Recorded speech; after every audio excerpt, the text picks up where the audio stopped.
Bonjour à tous, on se retrouve aujourd'hui pour un Dvar Torah, une explication de la parasha de cette semaine, parashat Shemot. Nous entamons le deuxième livre du Chumash. Euh, le premier livre, Sefer Bereshit, était consacré donc à Noavot, et nous avons l'habitude de dire que Sefer Bereshit est un livre qui permet de planter l'ADN du peuple juif à travers les Avot HaKadoshim, nos ancêtres, Abraham, Yitzhak, Yaakov, à travers les matriarches, Sarah, Rivka, Rachel et Léa, et le Sefer Shemot, qui est le Sefer qui ouvre sur l'esclavage égyptien, et qui est le livre qu'on appelle aussi Sefer HaGeoula, le livre de la Géoula, de la délivrance. Et ce qui est intéressant de savoir, c'est que la délivrance finale que tout le peuple juif attend avec tellement d'impatience, est à l'image de la délivrance de l'exil égyptien. Je vais lire avec vous les premiers psukim du Sefer Bereshit et je vais vous inviter à une réflexion très intéressante cette semaine sur la nature humaine, sur la reconnaissance et l'ingratitude, et de quelle manière reconnaissance et ingratitude peuvent déboucher sur le meilleur et le pire de ce que peut être un être humain. Et on va voir dans la paracha deux êtres humains qui sont aux antipodes l'un de l'autre, et qui nous montrent à quel point l'être humain peut s'élever, mais aussi à quel point l'être humain peut s'abaisser. Voici donc les noms des enfants d'Israël qui sont venus en Égypte. Et Yaakov, Ishu Veto Baou. Donc d'abord Yaakov, on nous dit que Yaakov est descendu en Égypte puisqu'il est venu retrouver ses enfants, et notamment Yosef. Ishu Beto, un homme et sa famille, Baou, ils sont venus. Et on nous donne les chefs de tribus, les tribus, les noms des tribus, les enfants de Yaakov. Reuven, Shimon, Lévi, Yehuda, Issachar, Zevulun et Benjamin, Dan, Neve, Naphtali, Gad et Asher. Vayi kol nefesh yotzei Yaakov, Shivaim nafesh. Et donc, tous ceux qui sont sortis des descendants de Yaakov étaient au nombre de 70. Ve Yosef, Hayab et Mitzrayim, mais il ne faut pas compter Yosef, parce que Yosef était déjà en Égypte, comme vous le savez très bien, puisqu'il a été vendu d'abord dans un premier temps par ses frères, et ensuite, à la fin du Sefer Bereshit, à toutes les parachiotes de la fin du Sefer Bereshit, on voit de quelle manière Yosef va faire revenir ses frères et son père en Égypte. Vayamot Yosef, vechol echav, vechol adoraou. Donc Yosef mourut, et tous ses frères, et toute cette génération, toute la génération qui avait connu Yaakov a disparu. Uvnei Israël paou vaishretsu vayirbu vayatzmo meod, vatimale haaretz otam. Et curieusement, la Torah passe à toute autre chose en nous disant que les enfants d'Israël, par où ils se sont fructifiés, vaishretsu. Sheretz en hébreu, ce sont des reptiles méprisants. Ils se sont multipliés comme des serpents, c'est un terme péjoratif. Vayirbu, ils se sont multipliés. Vayaraxmu, ils sont devenus puissants. Bimod meod, énormément. Vatimale haaretzotam, à tel point que la terre en était remplie. Il y a trop de juifs. Ils sont partout. Ils sont dans tous les postes de pouvoir. Ils sont très influents. Ça nous rappelle quelque chose. Nous avons dans cette paracha, dans le début du Sefer Shemot, tous les reproches que les antisémites de la première heure ont pu adresser à l'encontre du peuple juif depuis la nuit des temps. Vayakom melech hadash al Mitzrayim, s'est levé un nouveau roi sur l'Égypte, Asher lo yada et Yosef, qui ne connaissait pas Yosef. Vayomer el Amo, et il s'est adressé à son peuple, il a fait un grand discours. On imagine un roi charismatique s'adresser à de grandes foules, des foules haineuses, des foules qui étaient outrées, inquiètes par cette présence juive massive. j'utilise délibérément un langage qui doit faire écho dans nos esprits et qui renvoie à une époque pas si lointaine. Hinéram ben Israël, voilà que le peuple juif, Rav, il est nombreux, Hatsoum, il est puissant, Mimenu plus que nous. Havanit Hakemalo, allons utiliser et de la ruse contre lui. Penyerbe, de peur qu'il continue de se multiplier, et voilà que si jamais une guerre se déclare, et nous, on sait très bien, les Juifs sont des traîtres. Et donc, il va se joindre à l'ennemi qui va nous attaquer, Venilham Banu, et il va il va livrer bataille contre nous, avec nos ennemis, vers Lamina Aretz, et il va donc quitter la terre. Et donc, Paro va organiser, bon, je pense que tout le monde a compris hein, à quoi je voulais faire allusion, ça nous renvoie quand même étrangement à la période des années noires, des années 30-40 en Europe, où la devise était les Juifs sont la source de tous les maux, les Juifs sont trop puissants, les Juifs sont trop nombreux, ils occupent les postes importants et donc ils nous mettent en péril. Et donc il faut trouver une solution à la question juive.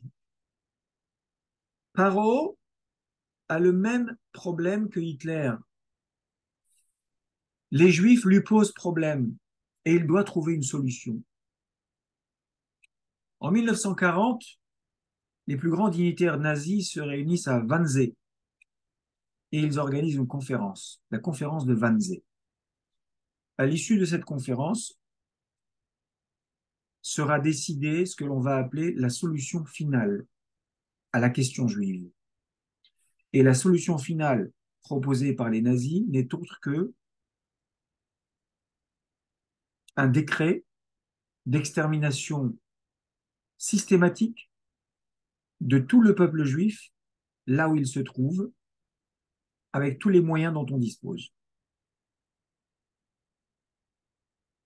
Paro organise aussi sa conférence, non pas de Wannsee, parce que c'était en Allemagne, mais en Égypte, et il réunit ses conseillers.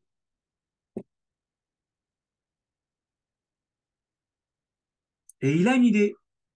Les Juifs nous posent problème, nous devons trouver une solution. Très bien. Quelle est ta solution? Ma solution est assez simple. Pour éviter et pour limiter l'accroissement de la population juive, je propose que nous allions contrôler les naissances juives et qu'à chaque fois que nous verrons qu'une femme juive accouche d'un garçon, alors nous prendrons ce garçon et nous le jetterons dans le Nil. Les filles, en revanche, on peut les garder pour nous parce qu'on peut se marier et puis ça présente un intérêt non négligeable pour la population égyptienne. Avant de continuer et de vous expliquer ce qui s'est passé à cette conférence, à cette réunion au sommet entre Paro et ses dignitaires, je voudrais que l'on revienne sur ce que j'ai dit juste au début. Vayakom melech hadash al Mitzrayim asher lo yada et Yosef. Rashi nous rapporte une mahloket, une dispute, un désaccord entre Rav et Shmuel dans la Gemara. Rav ou Shmuel, qu'est-ce que ça veut dire? Mais ils ne sont pas d'accord, Rav et Shmuel, sur ce que veut dire Melech Hadash, un nouveau roi. Il y en a un qui dit Hadamar, Hadash Mamash. Ben, il y a l'ancien roi d'Égypte qui est mort. Vive le roi. On a nommé un nouveau roi et ce nouveau roi n'a jamais connu Yosef puisque Yosef est mort avant lui. Il est mort avant que ce roi ne le connaisse. Il n'a pas eu l'occasion de le connaître. Donc, Asher Lo Yada et Yosef, ben, c'est tout simplement technique. C'est-à-dire, ben, moi, je ne sais pas qui est Yosef. Il a peut-être fait plein de choses pour l'Égypte, mais moi, je ne le connais pas. Le Hadamar, un autre a dit, Nithadshuk zerotav. C'est Rachid nous renvoie à la Gemara Sota, Daf Yud Aleph, Amoud Aleph. Le deuxième, Rav ou Shmuel, on ne sait pas lequel des deux, mais il y a un des deux qui a donné cet avis en disant c'était vraiment un nouveau roi, donc il ne connaissait pas Yosef, c'était de la technique. Il y en a un autre qui dit, Rav ou Shmuel, non, non, non, c'est le même roi d'Égypte. Et il a connu Yosef. Alors qu'est-ce que ça veut dire, Asher Loyada et Yosef? Comment lui, il explique il s'est levé un nouveau roi sur l'Égypte qui ne connaissait pas Yosef. C'est en réalité Nitratchouk Zerotav, il a dit, il faisait comme s'il ne connaissait pas Yosef. C'est-à-dire que nous avions jusqu'à présent une reconnaissance infinie envers Yosef et tout ce qu'il a fait pour l'Égypte. Dorénavant, compte tenu du danger représenté par l'accroissement de la population juive, je décide, Yosef ne connaît pas. Si vous me dites qui est Yosef, je dis je ne sais pas qui est Yosef. Mais comment ça tu ne sais pas? Mais Yosef, il... Non, non, non, non, c'est fini. Ça, c'était du passé. À partir d'aujourd'hui, je ne connais pas Yosef. Alors, sur la technique, on ne va pas en parler. Bah, c'est un nouveau roi, il ne le connaît pas. On va quand même s'apesantir sur le deuxième Mandéama, la deuxième opinion qui dit c'est le même roi. Alors, que veut dire la Torah quand elle dit Achar lo yada et Yosef? Nithatchuk zerotav. Il a changé ses décrets, il a changé ses lois. Il a dit dorénavant, Yosef et ses descendants, persona non grata. Ce sont des personnalités non désirables au royaume d'Égypte.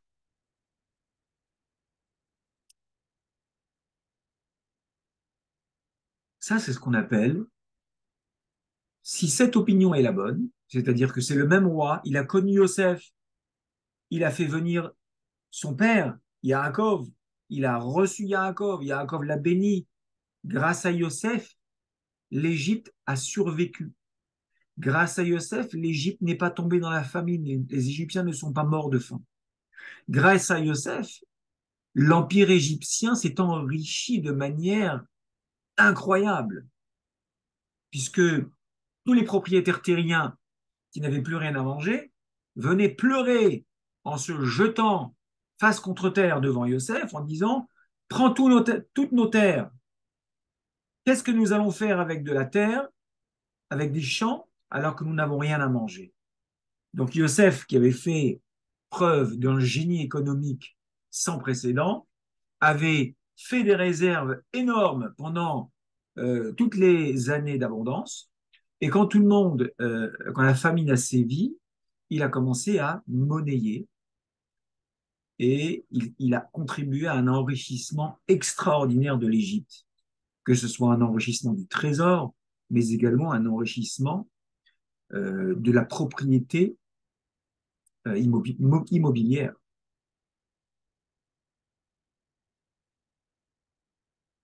Et là, on a affaire à un roi qui fait preuve d'une ingratitude incroyable. Et on va revenir à sa fameuse conférence qu'il organise, à laquelle assistent, entre autres, trois personnages que nous connaissons très bien. Le premier, c'est Bilaam Racha, Bilaam. Le deuxième, c'est Iov. Un livre entier du Tanakh lui est consacré. Et le troisième, c'est Yitro. Les trois vont avoir à cette conférence, ce sont des conseillers de Paro euh, éminemment importants. Donc leur voix compte. Et c'est probablement à eux que Paro s'adresse dès le début lorsqu'il a sa solution au problème juif en disant j'ai trouvé un moyen de diminuer drastiquement la population juive. Et peu importe les moyens, peu importe la cruauté. Donc il va s'adresser à Bil'am Aracha. Donc Paro s'adresse à Bil'am et lui dit qu'est-ce que tu penses de mon plan? Qu'est-ce que tu penses de ma solution à la question juive? Bilam va dire tout simplement, mon cher Paro, ton idée est absolument géniale, je n'aurais pas pu trouver mieux. Probablement que Bilam va être décoré par Paro devant tellement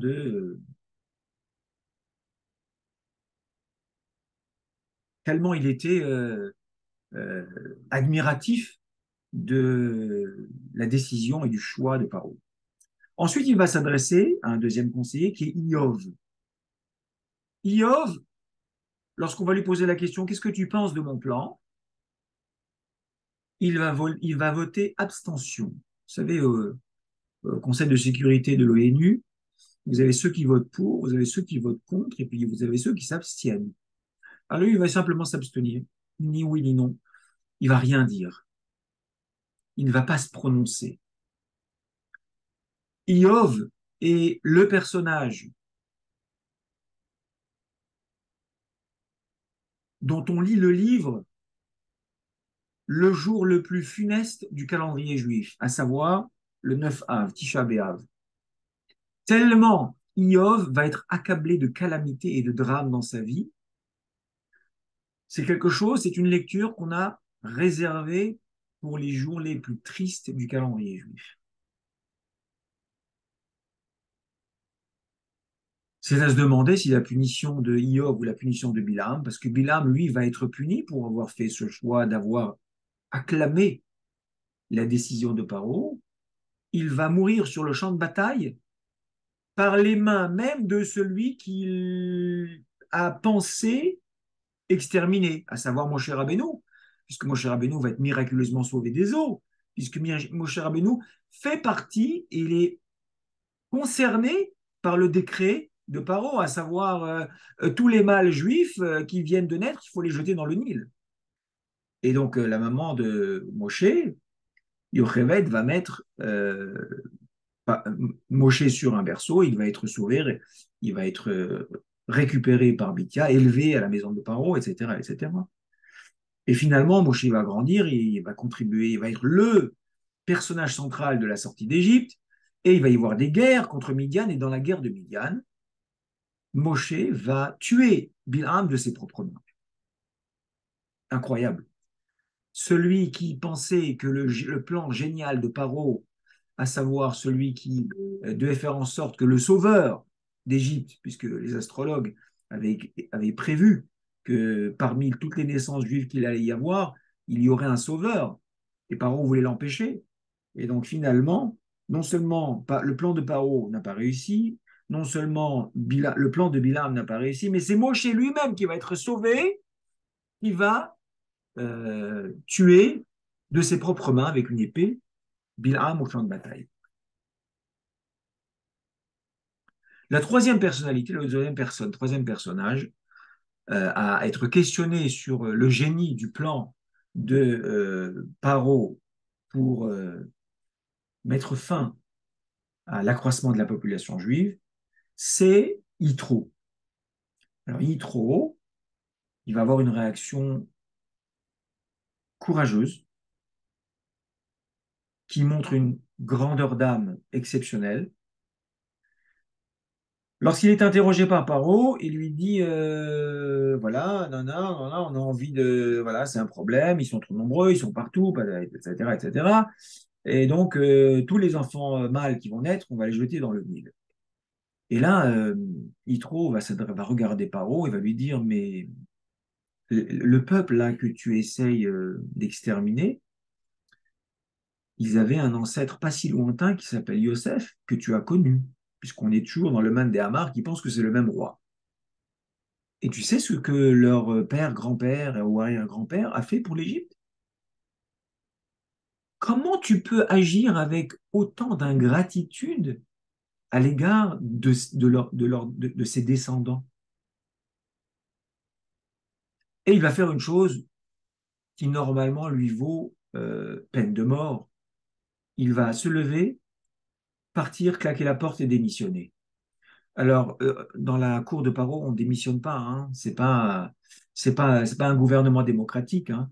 Quand vous émettez un avis défavorable par rapport à une décision royale, vous encourez la peine de mort. Et si en plus vous claquez la porte, alors là, vous êtes doublement puni.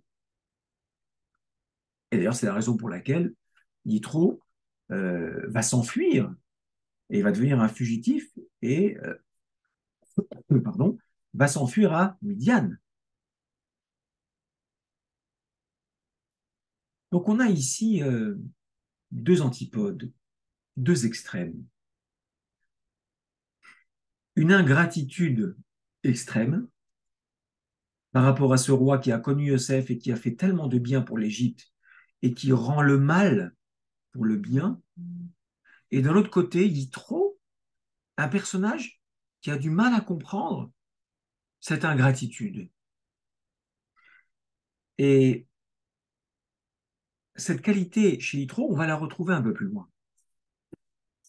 Un peu plus loin dans la paracha, on va voir, après que Moshe va grandir, il va sortir du palais, il va voir d'abord un Égyptien frapper un Juif, il va tuer l'Égyptien, ensuite il va voir deux Juifs qui se disputent, il va vouloir défendre la victime et le bourreau va se tourner vers lui en lui disant mais alors tu veux nous juger comme tu as jugé l'Égyptien hier? Et là il a entendu que sa vie était en danger et il va se sauver d'Égypte. Et où va-t-il aller? Direction Midian. Et on nous dit que Midian, à Midian, il y avait un prêtre qui s'appelait Yitro, il avait 7 filles. Et c'est ainsi que c'est marqué plus loin dans la paracha. Vayavou Aorim, donc les filles de Midian étaient bergères. Et c'est elles qui faisaient paître le troupeau de leur père. Vayavou Aorim, Vayegarshu, mais il y a bien entendu cette scène connue où on voit des bergers hommes. Ils chassent les filles de Midian, de Yitro, en disant ouais, ça va, vous êtes des filles, ça va, vous avez le temps, vous n'avez rien à faire à la maison. Nous, on a beaucoup de travail. Allez, allez, allez, allez, du balai, du balai. D'abord, on fait boire nos troupeaux, et puis après.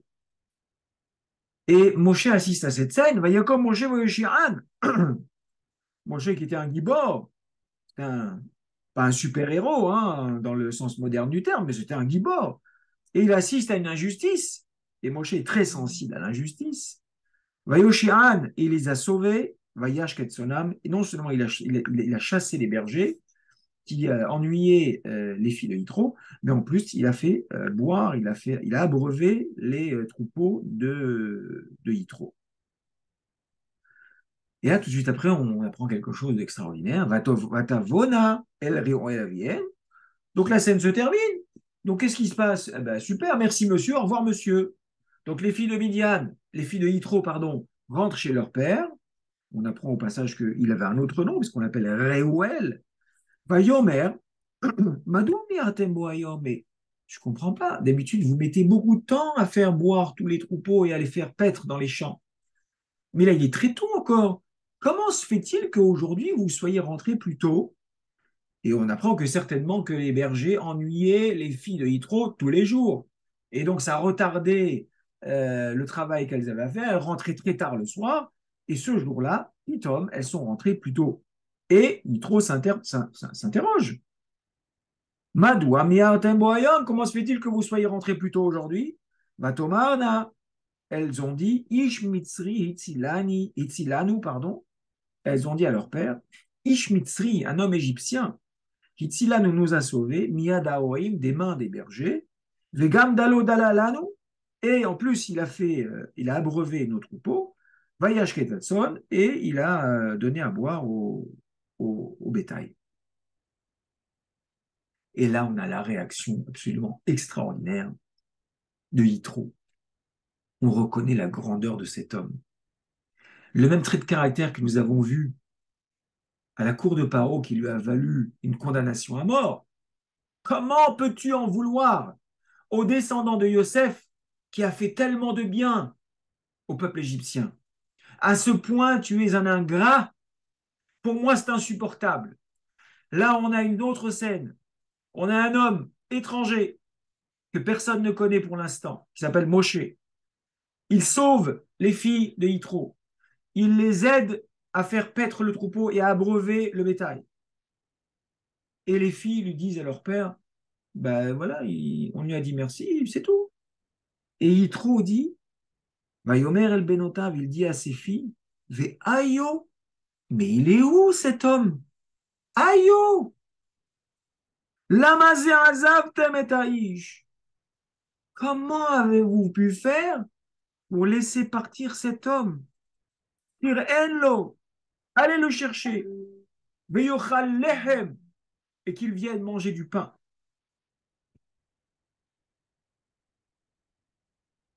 Yitro est en train de se dire, ai-je pu rater à ce point l'éducation de mes enfants?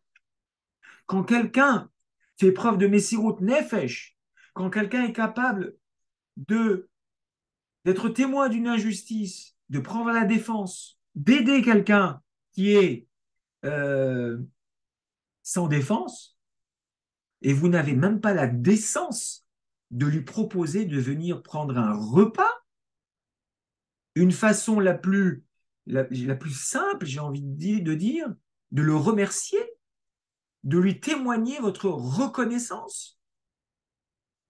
Et elles sont parties chercher Moshe, Vayoel Moshe la Ish, et là on a le chidour le plus rapide de l'histoire. Passouk suivant, Moshe vient, il reste un peu, Vayitenet Tzipora Beto les Moshe, et Yitro propose sa fille Tzipora à Moshe Rabbeinu, mariage. En un verset, hein, un seul passouk de Torah. Ceci nous apprend quelque chose, une valeur extraordinaire, qui s'appelle la Hakarat la reconnaissance. De la même manière que l'ingratitude est insupportable, quelqu'un qui te fait du bien, comment peux-tu lui rendre en mal? Que tu ne remercies pas est déjà une faute, mais que tu te conduises à son égard de manière négative et qu'au lieu de lui rendre le bien qu'il t'a fait, tu lui rends du mal, ça, c'est le mal absolu que l'on trouve chez Paro. De l'autre côté de la balance, vous avez Yitro. Yitro perd son poste. Il avait un poste important à la cour de Paro en Égypte. Il préfère renoncer à sa richesse, à sa réputation, à son nom, à son honneur, pour ne pas perdre justement son véritable honneur qui est, pour moi, c'est inconcevable que l'on puisse se conduire de cette manière envers les enfants d'Israël, alors que leur ancêtre pas si lointain a fait tellement de bien au peuple juif. Ce qu'il retrouve chez ses filles, c'est cette marque d'ingratitude beaucoup plus légère. Ben, on lui a dit merci, mais c'est tout. On n'a pas pensé, c'est vrai, tu as raison, à l'inviter à manger. Il faut aller me le chercher, il faut qu'il vienne manger. Comment est récompensé ce trait de caractère absolument extraordinaire qui est la reconnaissance, la hakaratatov? Tout simplement, Yitro a mérité d'avoir le meilleur gendre que l'histoire ait connu. Enfin, quel père de famille ne rêverait pas de marier sa fille avec un homme comme Moshe Rabbeinu? Dans la même phrase où on voit allez me le chercher, Moshe devient la femme de Tzipora. Yitro a mérité, grâce à ce trait de caractère absolument extraordinaire qui s'appelle la Hakarat la reconnaissance, d'avoir le gendre absolu, le gendre idéal que tout père juif rêverait d'avoir. Cette qualité Hakarat est éminemment importante. Et on voit dans les premiers mots de la Parashat Shemot comment elle est mise en valeur. Elle est éminemment importante parce qu'elle est fondamentale. N'importe quel juif doit toute sa vie rechercher la Hakarat parce que c'est le fondement, c'est la base de tout. Parce que je suis né de père et de mère. Mon père et ma mère m'ont tout donné. Donc je dois être Makir Tova. Je dois être capable de rendre ce que mes parents m'ont donné. Si je ne suis pas capable de faire ça, alors j'arrive à quoi? À la négation de Dieu. Excusez-moi, excusez du peu. La négation de Dieu. Parce que si je ne suis même pas capable de faire preuve de reconnaissance vis-à-vis de mon géniteur biologique, simplement celui qui est juste au-dessus de moi dans la chaîne de l'humanité, alors comment pourrais-je arriver au sommet de cette hiérarchie et de dire Akadosh Baruch Hu, créateur de toutes choses, créateur de tout être, combien je devrais être reconnaissant à son égard. Yehi Ratzon que Bezrat Hashem, on puisse travailler cette mida de Hakaratatov, que l'on soit jamais Kfouy Tova, que l'on jamais on soit capable, ne serait-ce pas de rendre le mal contre un bien, mais ne serait-ce de ne pas être capable simplement de reconnaître le bien que les gens nous font et de travailler cette mida extraordinaire. Et ceux qui en ont encore besoin, la Torah nous apprend, Ségoula pour mériter le gendre idéal, le gendre absolu. Voilà. Shabbat shalom à tous, à très bientôt.